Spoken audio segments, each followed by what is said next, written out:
এক সময়ের কথা, মদিনগর নামের শহরে একটা জুতোর ফ্যাক্টরি ছিল। সেখানে ১০-১৫ জন কাজ করত। ওই ফ্যাক্টরির মালিক অনেক কঞ্জুস আর বেপরোয়া ছিল। ওই ফ্যাক্টরিতে ভোলা নামের লোক কাজ করত। ও অনেক সৎ আর পরিশ্রমী লোক ছিল। একদিনের কথা, ফ্যাক্টরিতে হঠাৎ লাইট চলে যায়। তখনই ফ্যাক্টরিতে কাজ করতে থাকা লোকেরা বলে, আরে এই হঠাৎ করে লাইট কি করে চলে গেল? তখনই অন্য লোক বলে, মনে হয় কোথাও শর্ট সার্কিট হয়ে গেছে, চলো গিয়ে দেখি একবার। আর সব লোকেরা সেদিকে যায় যেখানে শর্ট সার্কিট হয়েছিল। আর ওরা দেখে যে বিদ্যুতের সব তার পুড়ে গেছে।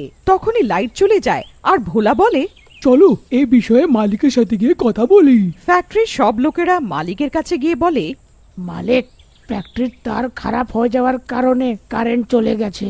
ঠিক আছে করিয়ে দেব, ততদিন তোমরা চালিয়ে নাও। এই মালিক কত কঞ্জুস আর বেপরোয়া, জানি না এ তার কবে যে ঠিক করাবে। ওর তো শুধু কাজ চাই আর কাজ, সেটা যেরামই হোক না কেন। এই মালিকের তো আমাদের একদমই চিন্তা নেই, আমাদের যাই হয়ে যাক না কেন। হ্যাঁ, কথা তো একদম ঠিকই, কিন্তু এখন কি করতে পারবো? তখনই ভোলা বলে, কি আবার করা যাবে, যাই গিয়ে মিলে তার ঠিক করি। তারপর ফ্যাক্টরির সব লোকেরা পুড়ে থাকা তারগুলোকে ঠিক করতে যায়। আর ফ্যাক্টরির পুড়ে থাকা তারগুলোকে দেখে সবাই বলে, এই তারগুলোর অবস্থা তো অনেকই খারাপ, এটা ঠিক করা তো মুশকিল, আমাদের সামর্থ্যে নেই এটা ঠিক করা। তখনই ভোলা বলে, ঠিক তো করতেই হবে, আর কোনো উপায়ও নেই, না হলে মালিক কাজ থেকে বের করে দেবে। কিন্তু এই তারগুলোকে ঠিক করা অনেক বড় বিপদ, ঝুঁকি নেওয়া হবে। কে রিস্ক নেবে এগুলোকে ঠিক করার জন্য? আমি ঠিক করবো এই তারগুলো। দেখতে দেখতে ভোলা কারোর অপেক্ষা না করে নিজেই তার ঠিক করতে শুরু করে দেয়। তার ঠিক করতে করতে তারে স্পার্ক হয় আর ভোলার কারেন্ট লেগে যায়। তীব্র কারেন্টের কারণে ভোলা সেই সময় মৃত্যু হয়ে যায় আর ভোলা ভূতে পরিণত হয়ে যায়। ভোলার কারেন্ট লাগতে দেখে ফ্যাক্টরির সব শ্রমিকরা অনেক ঘাবড়ে যায় আর জোরে জোরে চেঁচাতে শুরু করে, কেউ বাঁচাও ভোলাকে, কেউ বাঁচাও ভোলাকে, ভোলার কারেন্ট লেগে গেছে, ভোলা তো মরে যাবে। কিন্তু শ্রমিকরা কিভাবে জানবে যে ভোলার সেই সময় কারেন্ট লাগার কারণে মৃত্যু হয়ে গেছিল? ফ্যাক্টরির মালিকের একটা ভুলের জন্য আজ ভোলার মৃত্যু হয়ে গেল। ভোলার তো বাচ্চাগুলো এত ছোট ছোট আছে, এ তো নিজের কাজে সৎভাবে ফ্যাক্টরির ভালো করতে চেয়েছিল, কিন্তু এর তো মৃত্যু হয়ে গেল। ঠিকই বলেছ, এখনকার সময়তে তো ভালো করার যুগই নেই। এখন এর বউ বাচ্চার কি যে হবে কে জানে। আরে কিচ্ছু হয়নি, তোমরা সবাই কাজে মনটা দাও, ফ্যাক্টরিতে তো কিছু না কিছু লেগেই থাকে। তোমরা সবাই নিজের কাজে গিয়ে মনটা দাও, যদি তোমার চাকরি প্রিয় থাকে তো।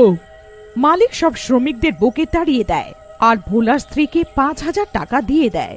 ভোলার মৃত্যুর পরে ফ্যাক্টরির মালিকের অদ্ভুত কিছু জিনিস অনুভব হতে শুরু করলো। একদিন মালিক ফ্যাক্টরি থেকে কাজ শেষ করে নিজের বাড়ি যাচ্ছিল। তখনই মাঝ রাস্তায় ওর গাড়ি খারাপ হয়ে যায়। মালিক গাড়ির থেকে নিচে নেমে দেখে, আরে এই গাড়িতে পেট্রোল শেষ হয়ে গেল, আমি কিছু বুঝতে পারছি না। এরকম হলো তো হলো কিভাবে? আমি তো আজ সকালে গাড়িতে ফুল পেট্রোল ভরিয়েছিলাম, তাহলে সে পেট্রোল গেল তো গেল কোথায়? মালিকের গাড়িতে পেট্রোল হয়ে যাওয়ার কারণে মালিক অটোকে থামায়। আরে দাদা দাঁড়াও, আরে দাদা দাঁড়াও তো। হ্যাঁ দাদা বলুন, আপনার কোথায় যাওয়ার আছে? আরে দাদা, আমার গাড়িটা মাঝপথে খারাপ হয়ে গেছে, জানি না গাড়ির পেট্রোল কি করে শেষ হয়ে গেল, আপনি বাড়ি ছেড়ে দেবেন প্লিজ। মালিক অটো ড্রাইভারকে নিজের বাড়ির ঠিকানা দেয় আর ড্রাইভার সেদিকে যাবার জন্য তৈরি হয়ে যায়। মালিক অটোতে বসে যায় আর ওর কিছু অদ্ভুত লাগে। মালিক অটোর আয়নায় ভোলার মুখ দেখতে পেরে যায়। মালিক ভোলাকে দেখে অনেক বেশি ভয় পেয়ে যায়, কিন্তু ও কিছু বলে না আর নিজের বাড়ি আসার অপেক্ষা করতে থাকে। দাদা, অটোটা একটু তাড়াতাড়ি চালান। হ্যাঁ দাদা, আমি খুব শিগগিরই আপনাকে বাড়িতে ছেড়ে দেব। কিছু দূর যাওয়ার পর মালিক অর্ধেক রাস্তায় অটোওয়ালাকে অটো থামানোর জন্য বলে দেয়, দাদা দাদা, এখানেই থামিয়ে দিন, আমার বাড়ি এখানেই আছে কাছে, আমি এখান থেকে হেঁটে চলে যাব। অটোওয়ালা মালিকের কথা শুনে অটো ওখানেই দাঁড় করিয়ে দেয়। মালিক অটোওয়ালাকে টাকা ধরায়। এই নিন দাদা আপনার টাকা। হ্যাঁ, অটোওয়ালা মালিক থেকে টাকা নিয়ে নেয় আর খুচরো টাকা ফেরত দিতে যায়। টাকা দেওয়ার সময় অটোওয়ালার ঘাড় পুরো ঘুরে যায়।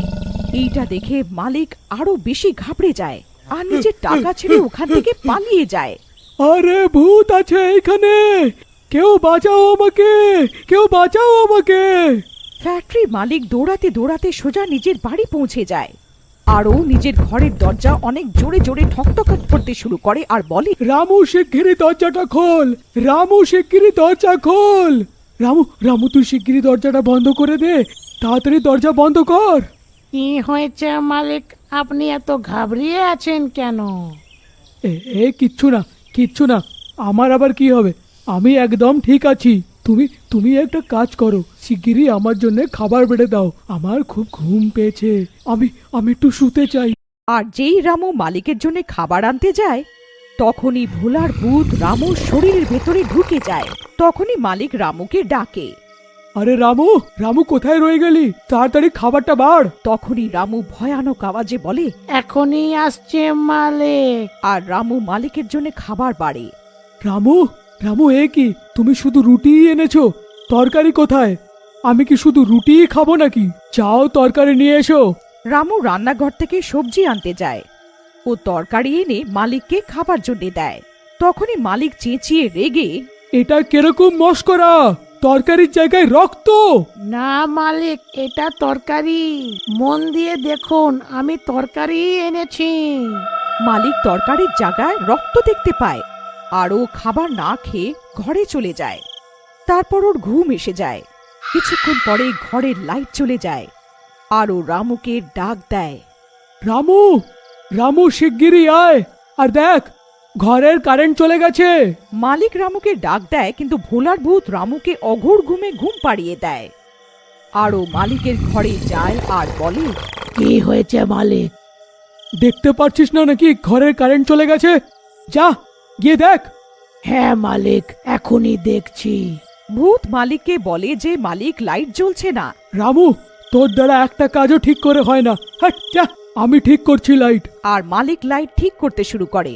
তখনই মালিকের জোরদার কারেন্টের ঝটকা লাগে আর মালিক চেঁচিয়ে বলে, মরে গেলাম রে, আ, কেউ তো বাঁচাও। রামু, আ, আ, আ, আ, রামু আমাকে বাঁচা। তখনই ঘরের লাইট নিজের থেকে জ্বলে ওঠে আর মালিকের সামনে একটা ভূত আসে।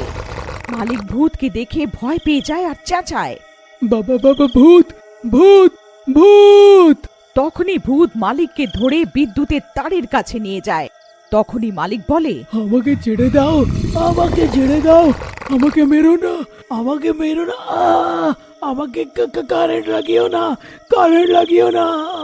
ছেড়ে দেব তোকে, তুই তো জান যে কারেন্টটা লাগে কিরকম করে। আর ভূত মালিককে কারেন্টের ঝটকা দিতে থাকে। আমি মরে যাব, আমি মরে যাব, আমাকে কারেন্ট লাগিও না, আমাকে কারেন্ট লাগিও না, ছেড়ে দাও আমাকে, ছেড়ে দাও আমাকে। মালিক বিদ্যুতের তারের জন্য ছটফট করতে লাগে কিন্তু ভূত ওর একটা কথা শোনে না। তখনই ভূত বলে, তোর একটা ভুল আর লোভের কারণে কত লোকেদের কষ্ট পেতে হয়েছে, আর তার ওপর ভোলার তো প্রাণও চলে গেল। আমাকে ক্ষমা করে দাও, আমাকে ক্ষমা করে দাও, আর কখনো এরকম ভুল হবে না, আর এরকম ভুল হবে না। কিন্তু ভূত মালিককে ছাড়ে না। ওকেও তড়পাতে থাকে আর মালিক চেঁচাতে থাকে। তখনই মালিকের চিৎকার শুনে রামু চলে আসে আর ও ভূতকে দেখে ওর সামনে মায়ের প্রতিমা নিয়ে আসে। মূর্তি দেখে ভূত ওখান থেকে চলে যায় আর মালিক রামুকে সব জানিয়ে দেয়। তারপর রামু মালিককে বলে, আমি এক তান্ত্রিক বাবাকে চিনি, সে আপনার সাহায্য নিশ্চয়ই করবে। আমি কালকেই আপনাকে ওনার কাছে নিয়ে যাব। এ কোনো সাধারণ ভূত নয়, এ অনেক শক্তিশালী ভূত আছে, ও তোমাকে কোনো মতেই ছাড়বে না, মেরে ফেলবে তোমাকে। আমাকে বাঁচিয়ে নিন বাবা, আমি মরতে চাই না। তুমি কোনোদিনও গরিবদের কষ্টটা বোঝোনি, আমি তোমার কোনো সাহায্য করতে পারবো না। আমাকে বাঁচিয়ে নাও বাবা, আমাকে বাঁচিয়ে নাও, আমি এরকম ভুল আর কখনো করব না, কখনো করব না। ঠিক আছে, কিন্তু একটা শর্তে আমি তোমার সাহায্য করব। তুমি সব সময় শ্রমিকদের সাহায্য করবে। হ্যাঁ হ্যাঁ, সব সময় সাহায্য করব। আরও মালিককে সাহায্য করতে তৈরি হয়ে যায়। আরও নিজের শক্তি দিয়ে ভূতকে ডাকে আর তান্ত্রিক ভূতকে বলে, ছেড়ে দে একে। না, আমি একে মেরে ফেলবো। আমার বউ বাচ্চা ঘর ছাড়া হয়ে গেছে। ওদের কি দোষ ছিল? সব এর জন্যই হয়েছে। এর জন্যে আমার প্রাণ চলে গেল। হ্যাঁ, আমার প্রাণ চলে গেল। আহ! তখনই ভূত মালিকের গলা টিপে ধরে আর জোরে টিপে দেয়। আহ! আহ! আমাকে মেরো না, আমার দ্বারা ভুল হয়ে গেছে, ভুল হয়ে গেছে। আর কখনো এরকম ভুল হবে না। আহ! আহ! আহ! আহ! আহ! আহ! চলে যা। যাব না, একে মেরে তারপর যাব। আহ! আহ!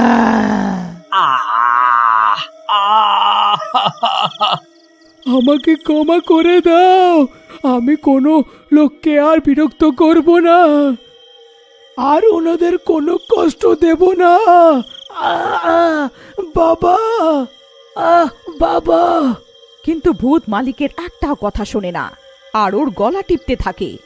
তখনই তান্ত্রিক নিজের ঝোলার থেকে বিভূতি বার করে ভূতের উপরে মন্ত্র পড়ে ছিটিয়ে দেয় আর ভূত চেঁচাতে শুরু করে। আমাকে মেরো না, আমাকে মেরো না, আমার শরীর পুড়ে যাচ্ছে। মেরো না।